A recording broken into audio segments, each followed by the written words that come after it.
Hello, everyone. Welcome to Dreamleapers Inspiration. I'm your host, Harriet Cole. Very happy to be with you today. Welcome, welcome, welcome, everyone. It is the summer. It's the summer, and wherever you are, I hope you are enjoying it, embracing it, experiencing the little things that make you happy.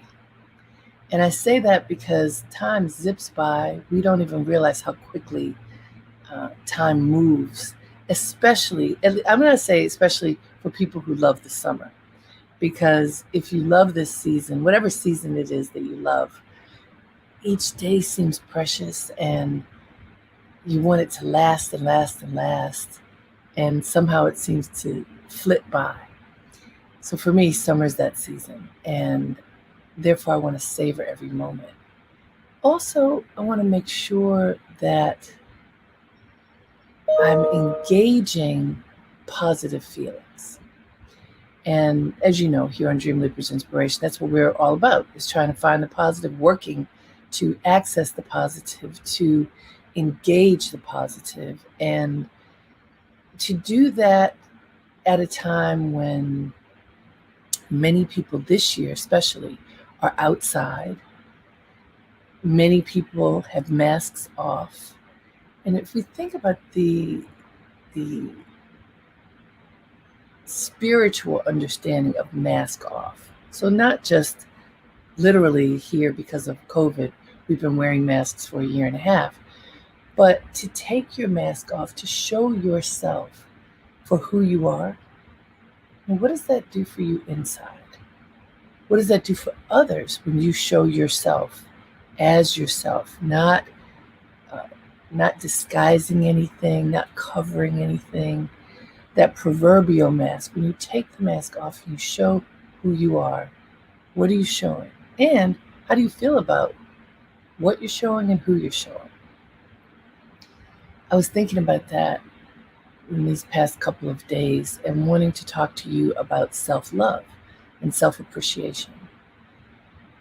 It's always important to honor ourselves, and often easy to get derailed if we don't remember that as we are is great, that we don't need to compare ourselves to other people, that if we want to make improvements, it's because we want to do better for us, not because somebody else has scolded us or pointed a finger at us or otherwise told us what they think we should do. Practicing self-love is tending to you, for you. And, I have a teenage daughter who's 17.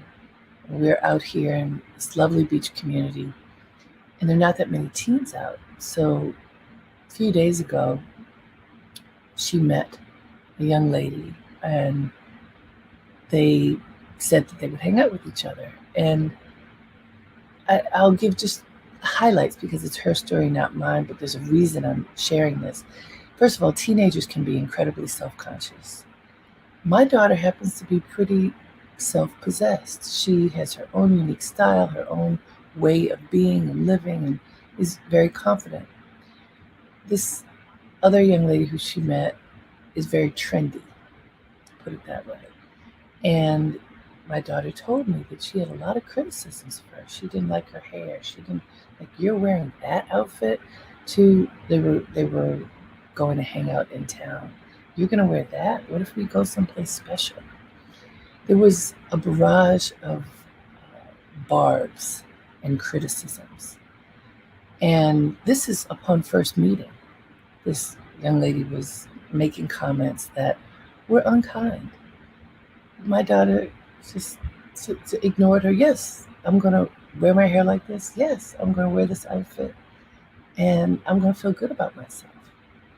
And then they went up on their way. And as they were walking in town, there was someone who walked by them and complimented my daughter on her outfit. Ooh, where'd you get those pants?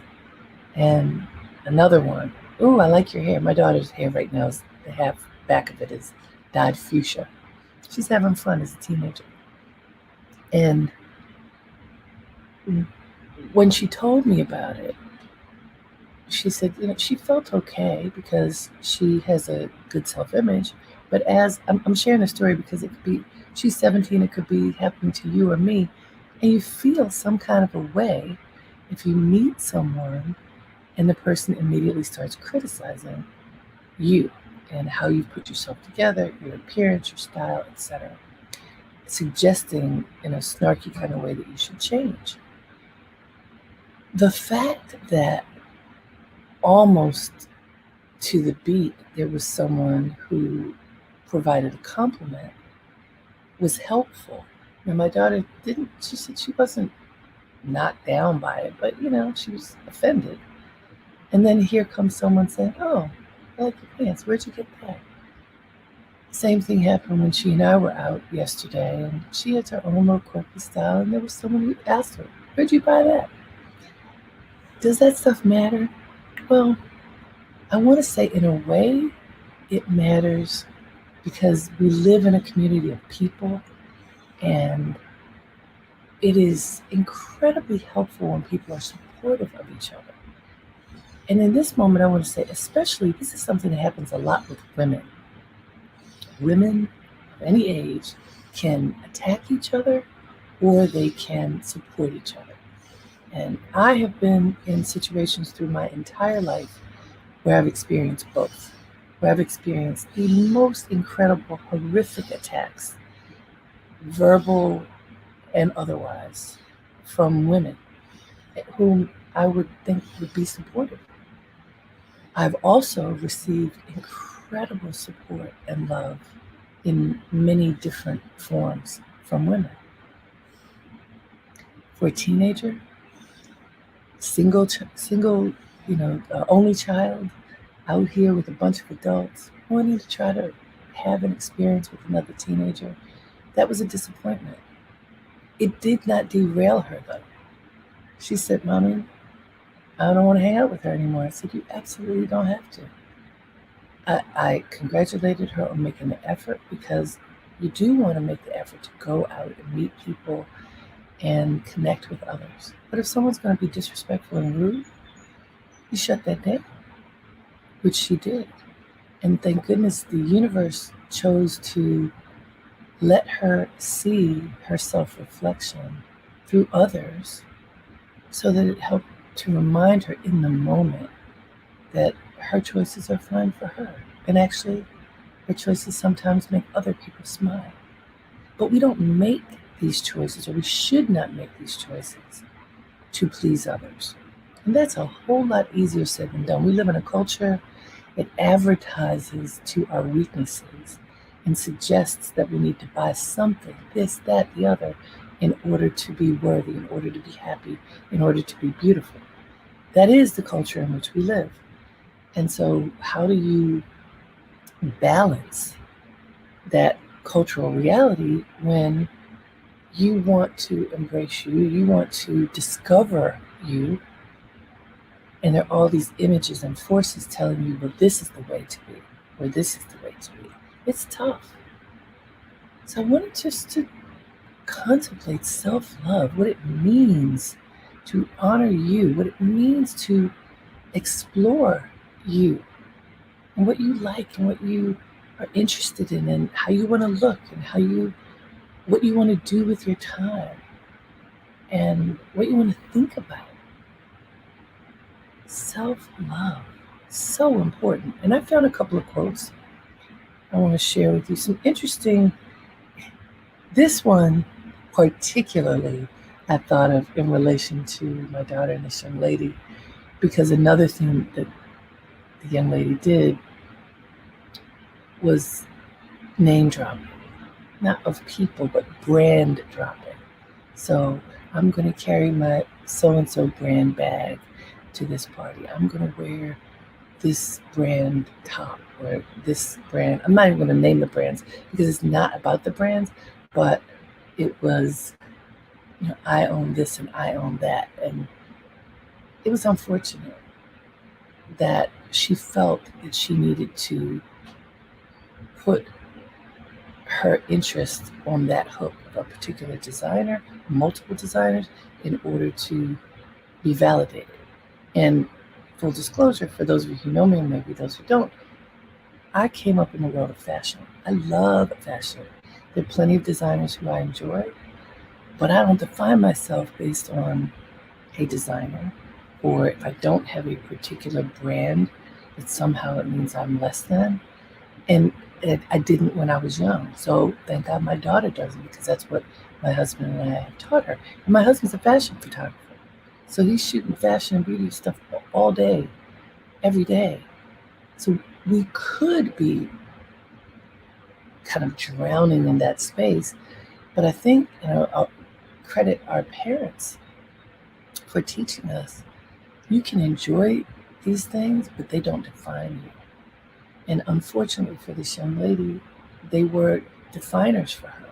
So here's a quote that lit up like a Christmas tree as I was thinking about that. It says, "The better you feel about yourself, the less you feel the need to show off." Hear me. The better you feel about yourself, the less you feel the need to show off. That's quoted from Robert Hand. Robert Hand. Okay, let's unpack that. If you feel good about yourself, if you got up in the morning, you stretched. Oh, by the way, today I walked 3 miles. I promised myself I was going to walk and or work out with my trainer every day during the time that I'm out here. And then a woman whom I respect so much, Yvette, who spent some time with us this week, who is a former dancer, now dance teacher, and one of the fittest 50 plus people I know, told me you should take one day off. Just take one day off so your body can rest. And so I did. So now I'm going to do 6 days a week. So this morning I walked my 3 miles and came home, took my shower, and feel good. Feel good about me, feel good about honoring my commitment. The commitment to fitness has not ever been an easy one for me, but I am doing my best, which is honoring my agreement with myself. And I hope whatever commitment you've made for you, you're going to honor. So I'm feeling good about myself today. And what does Robert Hand say? The better you feel about yourself, the less you feel the need to show off. That doesn't mean you can't show up looking good and feeling good, but you don't need to brag about yourself. And in this case, this young lady was bragging about all of her possessions and the labels that meant that whatever she was wearing or holding cost too much, especially for someone who's a teenager in high school. But also, at the same time as she was touting what she had, she was disparaging my daughter. For all the parents out there, you know how hard that is to not. I was ready to go over that girl's house and talk to her or talk to her guardian. I did not. I talked to my daughter. And we talked about self-love. And we talked about the kinds of people that we want to spend time with. Not judging her, but recognizing that that's not the energy that we want to surround ourselves with. And so she didn't do the knee jerk, which is hang out again with her. Instead, I had a meeting. When I came back, we hung out together. We enjoy each other. We support each other. We love each other. And we uplift each other. By the way, that doesn't always happen with parents and children. Sometimes there are moments in the cycle of life when there's a lot of friction. And I don't take for granted that my daughter and I have a very uplifting, positive relationship. I pray that it will continue to be that way, but I don't take it for granted. Self-love, honoring ourselves for who we are, figuring out how we can love what is reflected back at us in the mirror. As we have changed, I'm still talking about this period of quarantine, as we have changed during this period, so many of our bodies have changed. Mine sure has, not necessarily for the positive. which is why I'm getting my butt up and going out and walking and exercising and cooking healthy food and eating and well and committing to fitness and fullness and health, positive choices for the best of health. And I hope you're doing the same. That's part of what self-love is. Make what are your choices? In the moment, what choices are you making that support who you are, that support who you want to be, that support the life you want to live, and which ones aren't? And chances are, because we're all human beings, we're making some choices that are great for us and some choices not so much. In the moment, if we make choices that are not so good for us, we can, at the moment of awareness, say, I'm not doing that anymore. I'm stopping. I'm not doing that anymore. Instead, I'm going to do something that will be good for my spirit, good for my body, good for my soul, good for my health. I'm going to adorn myself in ways that make me feel good, not to please someone else. That is so important and kind of challenging because we live in a culture that says you have to fit in. It's funny, I grew up in Baltimore and I loved being in Baltimore as a child. And as I was growing up, there were also awkward times and times when I did not feel accepted. Not by my family, I always felt accepted by my family, but kids were mean. And I felt very insecure. And I remember my mother just constantly reinforcing, love yourself. You are great. You are beautiful. But also, true beauty lies inside. And she would tell us, look inside. That's where the beauty is. It's not on the outside. Be a beautiful person. Treat each other well. It really doesn't matter what you look like. And that was interesting for me at that time. I was the tallest, skinniest one for so many years and very awkward in my skin. Like now, I wear glasses, but glasses were not hip back then. I wore glasses since the fifth grade. People teased me about the glasses. They teased me because I was skinny. They teased me because I was flat-chested. They teased me because I had long feet. They teased me because I was smart. I mean, just everything. And I bet if I asked you, what do people tease you about? Most people have their own list. And I was kind of reclusive in certain ways because it was a barrage of negative teasing all the time. I mean, to be teased because you do well in school, it's crazy. I remember I rarely let people know what my grades were because that would be a source of condemnation. Which is why with my daughter, I encourage her. She didn't have to tell other people, but she's an excellent student, and I'm constantly celebrating her for that. My parents did that for me too, but others did not. So I'm telling you mine, but what's on your list? What are the things that erode at self-love for you? What are those things that other people do, that you tell yourself, that erode at the greatness of you, that take away from your ability to love yourself? What are those things? For me, it was constantly being teased. For me, it was the confusion around being really good at things and being criticized for it. Then when I was young, after I became an adult, I realized these are good things and I'm going to hold on to those things. And even the transition from when I was the tallest, skinniest one, then I became a model. And that was amazing because then all the clothes fit and they were beautiful and I felt different. I felt appreciated uh, in a public way. And then, like many of you, perhaps, whether you're a model or not, as you get older, the body changes again. I'm like, ooh, where'd the skinny girl go?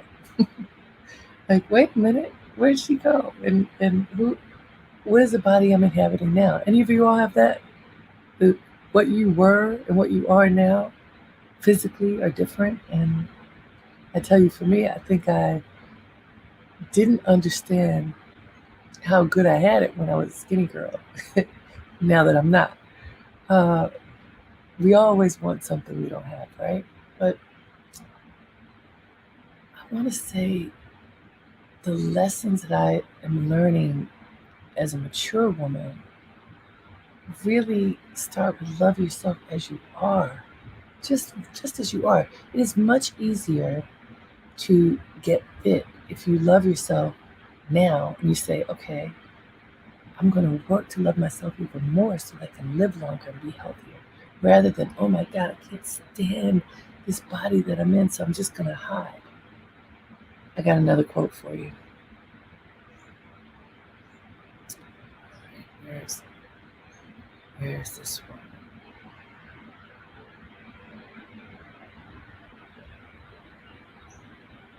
Of course, as I'm looking, I don't see it, but I'm going to find it. It's worth finding. So let me tell you what I found right here.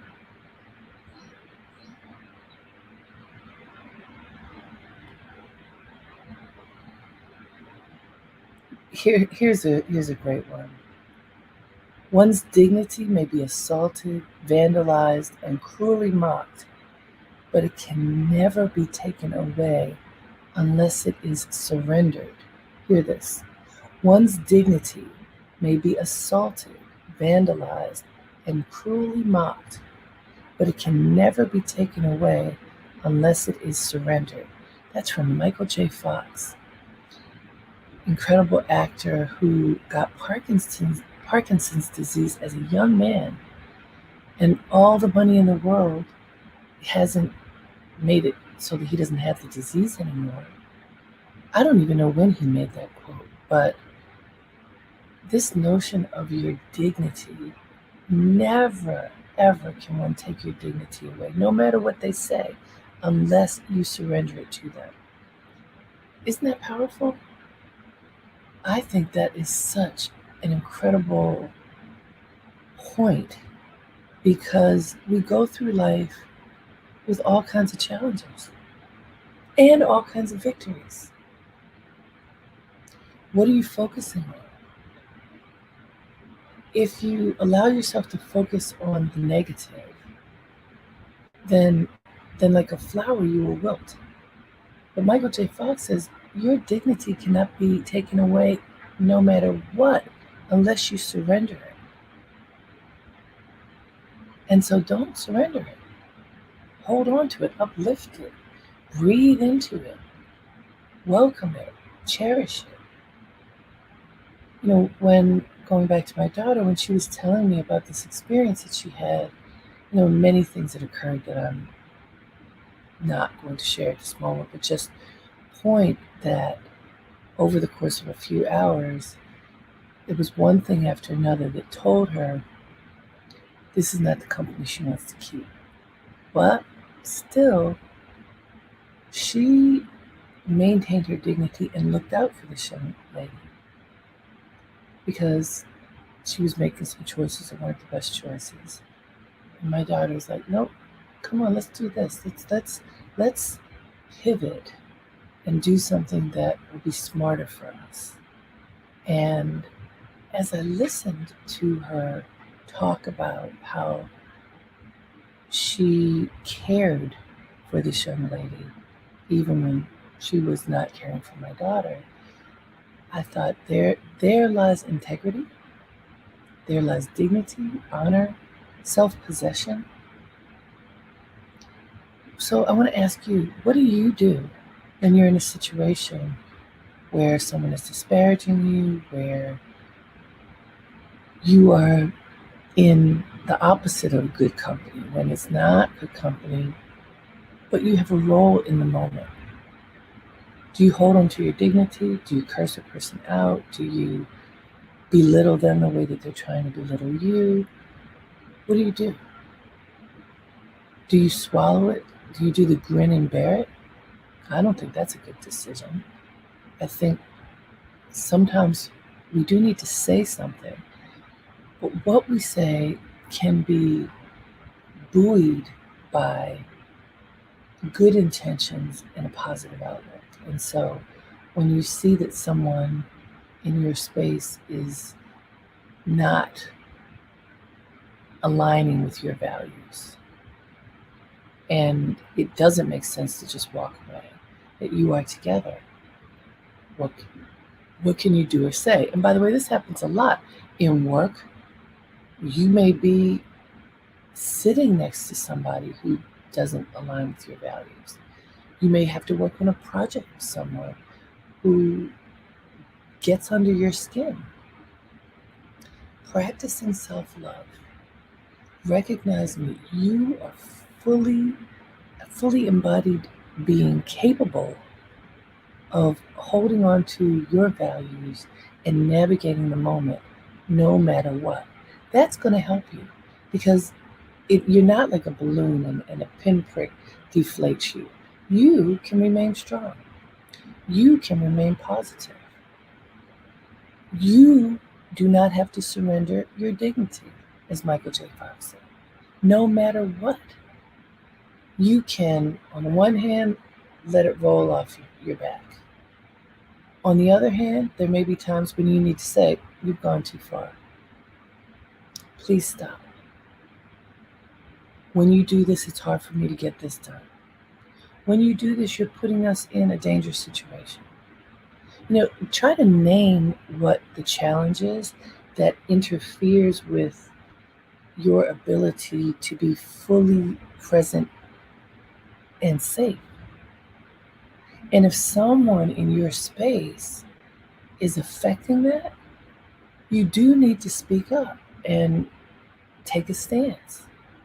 That is part of practicing self-love. That is part of engaging your spirit to support your life. But you don't have to be mean.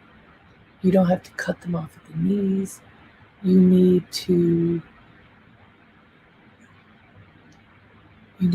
go inside, access the greatness within you, look for compassion within yourself for the other, and speak through that compassion, through empathy, when you speak to that person. Find a way to connect to them so they don't feel that you're attacking them. That makes it easier for you to resolve, neutralize, and uplift a situation. Not easy, but interestingly, practicing self-love helps because if you are feeling good about yourself, you are feeling engaged in your power, then you lose the need to prove yourself, to lash out at others, to judge someone else's behavior.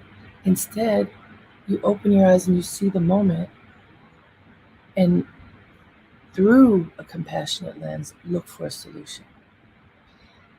I want you to hear this. I really want you to pay attention to it because it works, even though it's not easy.